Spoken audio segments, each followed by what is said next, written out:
Good morning.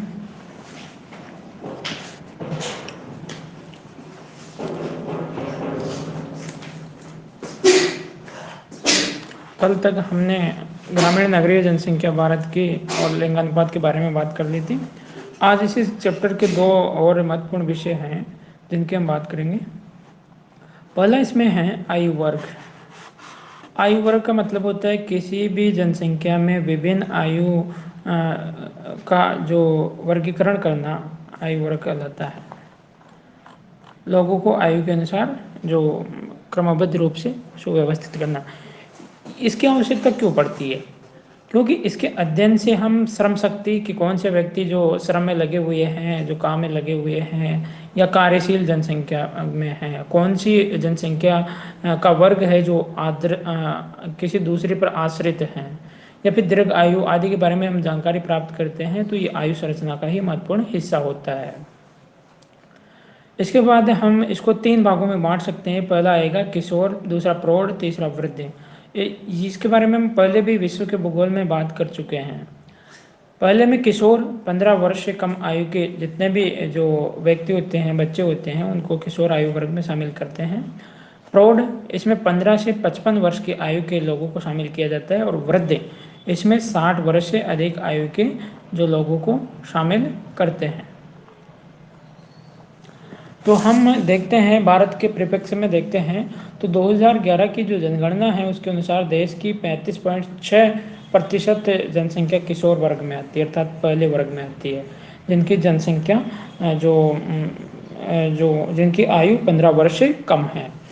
ये 35.6% है, अर्थात आने वाले समय में भारत युवाओं का देश है होगा। इसके बाद जो 58.1% प्रौढ़ वर्ग में है, जो काम करते हैं, क्रियाशील हैं, जो श्रम शक्ति में भरपूर जो काम करती है। इसके बाद 6.3% वर्ग में समाहित होते हैं। इससे एक और भारत की जो अधिक कार्यशील जनसंख्या और उच्च निर्भरता अनुपात का हमें बोध होता है। वहीं दूसरी ओर किशोर वर्ग के ऊंचे प्रतिशत से भविष्य में तीव्र जनसंख्या वृद्धि का भी हमें संकेत मिलता है। आर्थिक दृष्टि से एक आश्रित और अनुत्पादक वर्ग हैं, जिसकी भोजन, वस्त्र, शिक्षा, चिकित्सा आदि पर अधिक खर्च होता है। भारत जनांकिकीय संक्रमण की तृतीय अवस्था में आता है, क्योंकि यहाँ प्राकृतिक जो वृद्धि दर है आज भी उच्च बनी हुई है। उच्च जन्म दर के कारण ही आज यहाँ पर 0 से 14 आयु वर्ग में लगभग 29% जनसंख्या पाई जाती है। जब भारत का आयु पिरामिड निकालते हैं तो नीचे से इसका आधार चौड़ा और नुकील ऊपर से नुकीला शिखर वाला होता है, जो जनसंख्या की गतिशीलता का प्रतीक होता है। इसके अनुसार यहाँ पर निम्न 4 प्रकार की जो विशेषताएं दृष्टिगोचर होती हैं। पहला बाल वर्ग है, जिसमें 0 से 14 आयु समूह के लोगों को शामिल करते हैं। वर्ष 1991 की यदि जनसंख्या के आधार पर हम बात करते हैं तो 36.5%, 2001 में 35.6%, 2011 में 29.5% जनसंख्या इस आयु वर्ग के अंतर्गत आती है। ठीक है। इसके बाद दूसरी युवा आयु वर्ग 15 से 59 आयु समूह इसमें आता है। इस आयु वर्ग में 2001 में 58.1% जनसंख्या आती थी, जबकि 2011 में 62.2% लोग इसके अंतर्गत आते हैं। ये कार्यशील जनसंख्या है, क्योंकि इस आयु वर्ग के लोग ही विशेषकर आर्थिक गतिविधियों में संलग्न रहते हैं और जो इन्हीं पर जो बाल वर्ग है और वृद्ध आयु वर्ग है वो आश्रित रहते हैं। तीसरा आता है वृद्ध आयु वर्ग 60 से अधिक आयु समूह का। इस आयु समूह में 2001 में 6.3% जनसंख्या थी और 2011 में बढ़कर 8% हो गई है। तो कहने का मतलब ये है कि जो युवा वर्ग है उसमें जनसंख्या में वृद्धि निरंतर होती जा रही है। यहाँ पर सारणी में देख लेंगे 1901 में जहाँ पर 0 से 14 आयु वर्ग में 38.1 थी, ये घटकर 2011 में 29.6% हो जाती है। फिर 15 से 59 जो आयु वर्ष तक के जो लोगों की संख्या में देखते हैं तो 1901 में 56.8% थी। अब ये बढ़कर इस आयु वर्ग में ज़बरदस्त उछाल आता है और ये बढ़कर 62.5% होती है। क्यों होती है? क्योंकि जो यहाँ पर बाल वर्ग थे वही आगे बढ़कर युवा वर्ग में आ जाते हैं और 60 से अधिक आयु समूह की जो 5% जनसंख्या 1901 में थी वो 2011 में बढ़कर कितनी हो जाती है? 8% हो जाती है। भारत की लगभग 33% जनसंख्या युवा है। जनगणना 2011 के हम आंकड़ों की यदि बात करते हैं तो 0 से 6 आयु विशेषकर के बालकों की संख्या हम देखते हैं तो 15 करोड़ 87 लाख जो बच्चे हैं भारत में, जो कुल जनसंख्या का लगभग 13.5% है। लेकिन 2001-2011 के दौरान बाल जनसंख्या में 3.08% की नकारात्मक वृद्धि हुई, अर्थात इसमें कमी आई। कमी इसलिए आई कि इस आयु वर्ग के जो बच्चे थे वह अगले स्टेज में चले जाते हैं, युवा वर्ग में। कुल बाल जनसंख्या की दृष्टि से उत्तर प्रदेश जो जनसंख्या में भी सबसे बड़ा राज्य है भारत का, जहाँ पर 19.94 लोग निवास करते हैं, तो उसमें से 2 करोड़ 97 लाख, बिहार में 1 करोड़ 85 लाख जो बच्चे निवास करते हैं। तो बच्चों की संख्या की दृष्टि से भी उत्तर प्रदेश का प्रथम और बिहार का द्वितीय स्थान आता है। कुल जनसंख्या में बाल जनसंख्या के प्रतिशत की हम बात करते हैं तो इसमें सबसे ज़्यादा आता है मेघालय। मेघालय की कुल जनसंख्या है उसमें से जो 18.75% यहाँ पर बच्चे हैं और बिहार में 17.90%, जम्मू एंड कश्मीर में 16% है। तो ये आयु वर्ग के अनुसार हमने जो मोटा मोटा विश्लेषण देखा है। इसमें किसी को कोई प्रॉब्लम है? चलिए, इसके बाद भारत में साक्षरता का प्रतिरूप देखते हैं। साक्षरता किसी भी स्थान विशेष की आर्थिक, सामाजिक, राजनीतिक, धार्मिक विकास में बहुत ही इसका जो महत्वपूर्ण योगदान है, क्योंकि जो समाज जितना शिक्षित होगा, जितना साक्षर होगा, उसका विकास उतना ही अच्छा होगा। तो इसे एक सभ्य समाज के विकास का मापदंड भी माना जाता है, एक पैरामीटर मापा जाता है, माना जाता है कि जो समाज इतना साक्षर होगा वहाँ पर अंधविश्वास, कुरीतियाँ, कुप्रथाएँ उतनी ही कम देखने को मिलती है। इसका प्रभाव जनता के मानसिक, शारीरिक, आर्थिक स्थिति पर पड़ता है। दूसरी ओर देश की अर्थव्यवस्था पर, क्योंकि ज़्यादा पढ़े लिखे लोग होंगे तो आर्थिक दृष्टि से अच्छी कार्य या अच्छे जो एक्टिविटी वो लोग करते होंगे। नगरीकरण, जीवन स्तर, जाति संरचना, समाज में स्त्रियों की स्थिति, शैक्षणिक सुविधा, यातायात और परिवहन साधन, तकनीकी विकास आदि सब कुछ किसी भी देश का वहाँ के साक्षरता के स्तर से ही प्रभावित होता है। न केवल प्रभावित होता है बल्कि उसको प्रभावित भी करता है, क्योंकि जहाँ पर जितने लोग साक्षर होंगे उस देश का उतना ही ज़्यादा विकास होगा। और किसी भी देश का विकास करने के लिए साक्षरता का स्तर बढ़ाया जाना आवश्यक है। इसलिए दोनों एक दूसरे को प्रभावित करने का काम करते हैं। मानवीय शास्त्रीय दृष्टिकोण से साक्षरता जनसंख्या का एक ऐसा सामाजिक पक्ष है जिसके आधार पर सामाजिक विकास का मापदंड निश्चित किया जा सकता है। वस्तुतः साक्षरता के विकास से मनुष्य सीमित परिवेश से बाहर निकलता है। जो उसका मानसिक संकीर्ण दायरा है उसको छोड़कर वो बाहर निकलने की कोशिश करता है। कैसे निकलता है? जैसे कोई जो अनपढ़ व्यक्ति है वो क्या समझता है कि बारिश कैसे होती है? क्या समझेगा वो कि बारिश कैसे होती है? अनुष्का बताइए। एक व्यक्ति अनपढ़ है, वह क्या समझता है बारिश के बारे में, और एक जो समझदार है, पढ़ा लिखा है, वो बारिश के बारे में उसकी क्या राय है? वर्षा, अनुष्का, भवानी शंकर।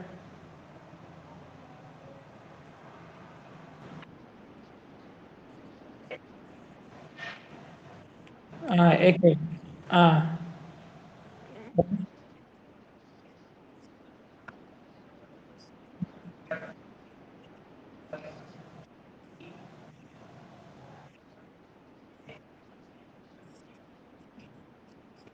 अच्छा ठीक है। हाँ ओके। अनुष्का आप क्या बोल रहे थे? क्वेश्चन ये था अपना कि जो साक्षरता की बात कर रहे थे हम, साक्षरता में एक अनपढ़ व्यक्ति जो असाक्षर है उसकी वर्षा होने की प्रक्रिया के बारे में क्या राय होती है, और दूसरा जो पढ़ा लिखा व्यक्ति है, साक्षर है, समझदार है, उस वो क्या मानता है कि वर्षा कैसे होती है।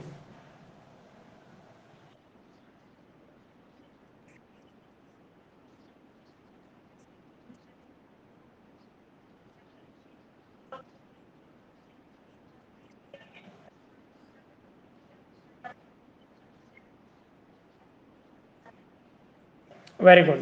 ठीक है। अब इससे यहाँ पर एक ये चीज़ है साक्षरता हमारी, जिससे हमें ये पता चल रहा है कि जो वास्तविक स्थिति क्या है और मान्यता क्या है, किस में ज़्यादा बल है, कौन सा ऑथेंटिक है, कौन सा जो प्रमाणिक है। तो इससे क्या हुआ कि पहले तो हमारा जो दायरा था वो संकुचित था, जो असाक्षर व्यक्ति उसका दायरा संकुचित था, वो सोच नहीं पाता है, उसका जो फिक्स जो पहले परंपरा थी उसी को मानकर वो बैठे हुए पकड़े हुए जो बैठा हुआ है। दूसरा जो पढ़ा लिखा है, जो साक्षर है, जो साक्षरता के स्तर को प्राप्त कर लिया है, वह इन तमाम चीज़ों को पीछे छोड़कर वह आधुनिक वैज्ञानिक तरीके से सोचना स्वीकार कर रहा है। तो उसका मिथ्या भ्रम इससे दूर होता है। जैसे जब तक मेंढक कुएं में रहता है ना, तब तक उसको पता चलता है कि ये पूरा संसार है। जब वो समुद्र में आकर देखता है तो उसको पता चलता है कि अरे ये दुनिया बहुत लंबी चौड़ी है। तो इससे ये पता चलता है, साक्षरता हमें ये बताता है कि हम कहाँ पर खड़े हुए हैं, और साथ में ये भी बताता है कि कहाँ तक पहुँच सकते हैं, कैसे पहुँच सकते हैं। इन तमाम जो समस्याएं हमारे दैनिक जीवन में आती हैं उनसे हम छुटकारा कैसे प्राप्त कर सकते हैं। इन सभी समस्याओं का एकमात्र ही जो समाधान है वह है साक्षरता।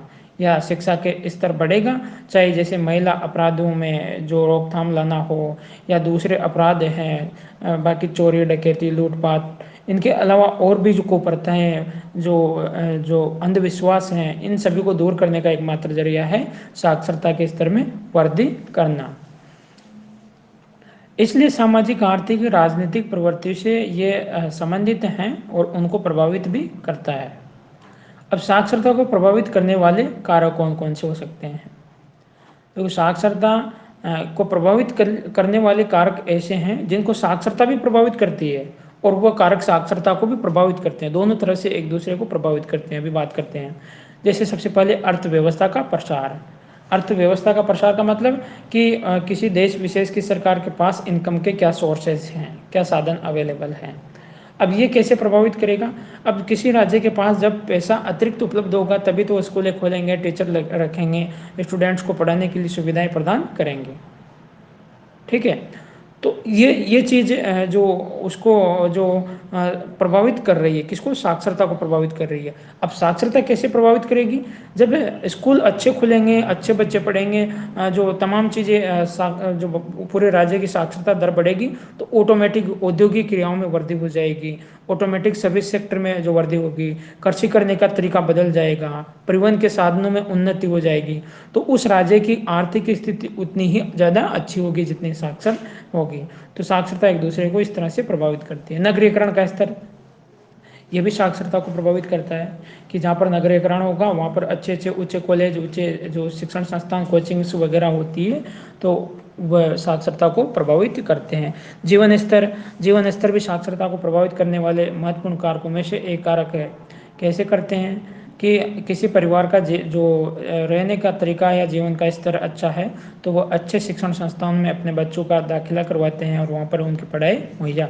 हालांकि आजकल सरकार निरंतर प्रयास कर रही है कि सरकारी विद्यालयों में भी जो उनके मुकाबले अच्छी जो शिक्षा प्रदान की जाए। और ये जो सामने भी आकर देखा जा रहा है कि आए दिन जो रिजल्ट्स में देखते हैं तो प्राइवेट जो इंस्टीट्यूट को पछाड़कर जो गवर्नमेंट इंस्टीट्यूट के बच्चे ज़्यादा परफॉर्मेंस कर रहे हैं।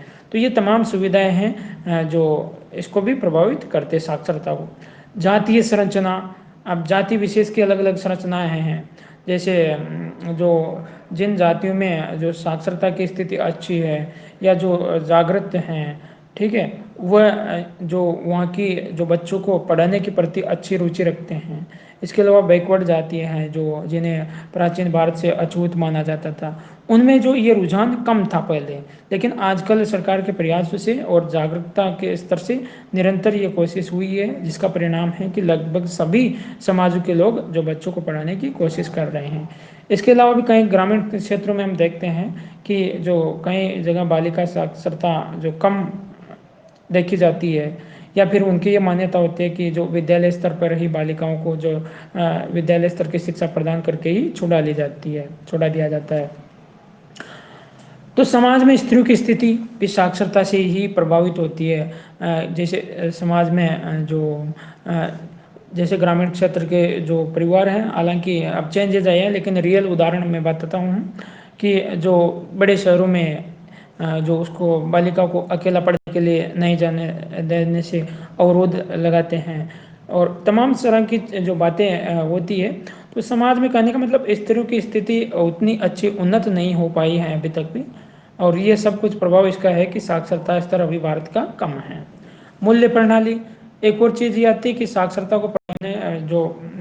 को प्रभावित करने वाले कारकों में एक और कारक है जो मूल्य प्रणाली है, अर्थात हमारे समाज के मूल्य काफ़ी गिरे हुए हैं। पूरे समाज की हम बात नहीं करेंगे, लेकिन जिनकी कुत्सित मानसिकता है, जिनकी आपराधिक प्रवृत्ति है, वो सामाजिक मूल्य का उतना पालन नहीं कर पा रहे हैं। और उनका कारण भी ये है कि वो साक्षर नहीं है। शैक्षणिक सुविधाओं की उपलब्धता, कुछ कारण ये भी हैं कि कुछ स्थानों पर हालांकि हर गांव में आज विद्यालय हैं, लेकिन उच्च शिक्षण संस्थाओं का उतना अभाव भी देखा जा सकता है। इसलिए जितने बच्चे विद्यालय स्तर की शिक्षा प्राप्त करते हैं, वो सभी महाविद्यालय स्तर या उच्च शिक्षण संस्थाओं में प्रवेश नहीं ले पाते हैं। तो इससे भी साक्षरता प्रभावित करते हैं। यातायात व संचार के साधन भी साक्षरता को प्रभावित करते हैं, जैसे गाँव से ढाणियों से जो शहरों तक जो यातायात की कनेक्टिविटी अच्छे से नहीं होती है, तो वह उसका प्रभाव यहाँ पर देखा जा सकता है। तकनीकी विकास का स्तर और सार्वजनिक नीति, सरकार की क्या नीतियाँ हैं, किस तरह की, तो वो भी प्रभावित कर ली।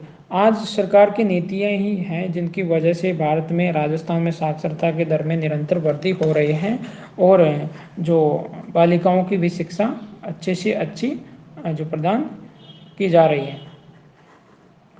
तो किस तरह से भारत में साक्षरता में परिवर्तन आया? सन 1901 में हम देखते हैं तो भारत की कुल साक्षरता 5.35 है।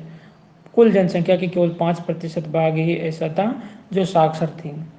उसमें पुरुष साक्षरता 10% थी और महिला साक्षरता तो 0 के बराबर थी। अर्थात 1901 में भारत में महिला साक्षरता नगण्य थी।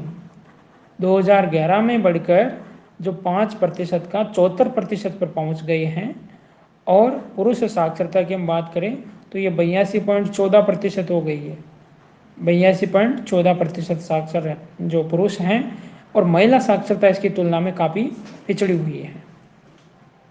यहाँ पर देखेंगे सर लगभग 17 अंकों पीछे हैं महिला साक्षरता। आज भी भारत में महिला साक्षरता 2011 के आंकड़ों के अनुसार 65.46% ही देखी जाती हैं। तो कहने का मतलब आज 100 में से 35 महिलाएं या छात्राएं असाक्षर हैं। यहाँ पर देखेंगे सन 1961 तक जो साक्षरता है वो काफ़ी धीमी गति से बढ़ी थी। फिर उसके बाद से सरकारों का प्रयास रहा है, लोगों में जागरूकता आई है, समाजों ने अंधविश्वास को प्रथाओं का त्याग किया है, जिसके कारण साक्षरता में बहुत तीव्र गति से वृद्धि हुई है।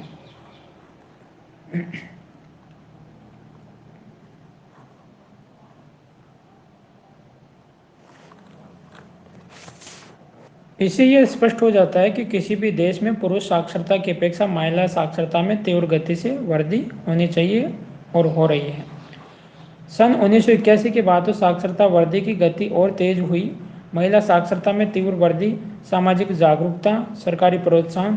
क्वेश्चन पूछा जा सकता है कि महिला साक्षरता को बढ़ाने के उपाय बताइए, या महिला साक्षरता में किस तरह से वृद्धि की जा सकती है। तो ये लिखना है कि सामाजिक जागरूकता, सरकारी प्रोत्साहन, लैंगिक विभेदीकरण में या लैंगिक असमानता में कमी आना चाहिए। राज्यों के अनुसार साक्षरता की हम बात करते हैं तो दो भागों में बांटते हैं। भारत की औसत साक्षरता 74% है। तो एक तो उससे ज़्यादा राज्य, जो भारत की औसत साक्षरता के स्तर से ज़्यादा स्तर वाले राज्य, इसको कहेंगे राष्ट्रीय औसत से अधिक साक्षरता वाले राज्य। इसमेम सबसे ज़्यादा सर्वोच्च साक्षरता वाला राज्य है केरल, जिसकी 93.91% जनसंख्या साक्षर है। ये भारत में प्रथम स्थान रखता है। इम्पोर्टेंट चीज़ है, भारत का सर्वाधिक साक्षरता वाला राज्य कौन सा है? केरल। इसकी साक्षरता है 93.91। दूसरा आता है केंद्र शासित प्रदेश है, इसी से जुड़ा हुआ है लक्षद्वीप, इसकी 92.2% है। तीसरा आता है मिजोरम, इसकी 91.58% है। ठीक है, ये द्वितीय और तृतीय स्थान पे आता है। तो पहला केरल, लक्षद्वीप और मिजोरम।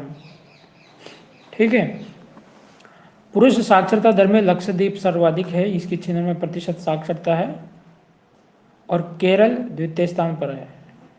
महिला साक्षरता की हम बात करें तो केरल प्रथम स्थान पर है, यहाँ की 92% महिलाएं साक्षर हैं। दूसरा आता है राष्ट्रीय औसत से कम साक्षरता वाले राज्य। इसमें बिहार राज्य की जो साक्षरता है वो 63.82% है। मात्र 83% महिलाएं यहाँ पर, सॉरी, टोटल जनसंख्या साक्षर हैं, जो सभी राज्यों में सबसे न्यूनतम है। तो क्वेश्चन पूछा जा सकता है कि भारत में सर्वाधिक साक्षरता वाला और न्यूनतम साक्षरता वाले राज्य का नाम बताइए। तो सर्वाधिक केरल में और न्यूनतम बिहार में। राष्ट्रीय औसत से कम साक्षरता वाले राज्यों की हम बात करते हैं तो जम्मू कश्मीर है दूसरे नंबर पे, फिर और राजस्थान तीसरे नंबर पे 67.06%। ठीक है, तो बिहार के बाद राजस्थान का स्थान आता है, जम्मू कश्मीर थर्ड नंबर पे आता है। फिर मध्य प्रदेश, उत्तर प्रदेश, झारखंड, ये बाकी स्टेट आते हैं। तो आपको एक राजस्थान का याद रखना है, एक बिहार का याद रखना है। राजस्थान की 67.06% जनसंख्या साक्षर हैं। और राष्ट्रीय औसत से कम पुरुष साक्षरता में भी बिहार का प्रथम स्थान है, अरुणाचल का द्वितीय स्थान है। जबकि महिला साक्षरता की दर से हम बात करते हैं तो राजस्थान में सबसे कम महिला साक्षरता है। पूरे भारत में जो राजस्थान की हम बात करते हैं तो इसकी 52.70% महिलाएं ही साक्षर हैं। बाकी 48%, अर्थात ये बात करें कि 100 में से मात्र 52 महिलाएं ही साक्षर हैं, बाकी 48 महिलाएं असाक्षर हैं राजस्थान में। फिर दूसरा स्थान आता है बिहार का, तो बिहार में 53.30% महिलाएं साक्षर हैं। तो यहाँ पर इम्पोर्टेंट क्वेश्चन ये पूछा जा सकता है कि जो सर्वाधिक सबसे न्यून महिला साक्षरता वाले राज्य का नाम लिखो। तो सबसे न्यून महिला साक्षरता वाला राज्य कौन सा आएगा? कौन सा आएगा? राजस्थान, इसकी 52.70% साक्षरता है। दूसरे पे बिहार। साक्षरता का क्षेत्रीय प्रतिरूप हम देखते हैं। क्षेत्रीय प्रतिरूप का मतलब होता है कि भौगोलिक क्षेत्र के अनुसार साक्षरता कौन कौन सी जगह पर ज़्यादा और कौन सी जगह पर कम देखी जा सकती है। मानचित्र में भी देख सकते हैं आप, जहाँ पे जो गहरे डॉट से दिखाया गया है वहाँ 70 से अधिक साक्षरता है, जैसे गुजरात है, महाराष्ट्र है, केरल है, तमिलनाडु है, इसके बाद पंजाब है, पंजाब के बाद हिमाचल है, उत्तराखंड है, मेघालय है, मिजोरम है, नागालैंड है, त्रिपुरा है, पश्चिम बंगाल है। ये राज्य हैं जहाँ पर ज़्यादा साक्षरता है। और 55% जैसे राजस्थान है और बिहार है, ये दो स्टेट है जहाँ पर बहुत ही कम साक्षरता देखने को मिलती है।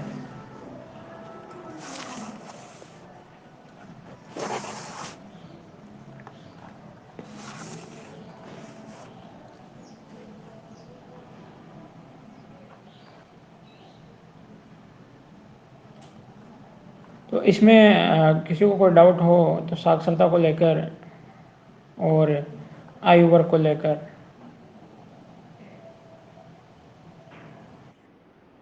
ठीक है, ओके, चलो आगे देखते हैं क्वेश्चन। अब यहाँ से जो आपका ये अगला चैप्टर है, भाषा वर्ग है, प्रजातीय संरचना है, धर्मी हैं, ये सब आपके सिलेबस से इस वर्ष के लिए हटा दिए गए हैं। ठीक है, तो इस पार्ट में केवल आपको यही चीज़ें पढ़नी हैं। पहली चीज़ आपकी थी ग्रामीण नगरीय जनसंख्या, दूसरी चीज़ आपकी थी लिंगानुपात, तीसरी हमने पढ़ी आयु वर्ग, और चौथी हमने देखा साक्षरता।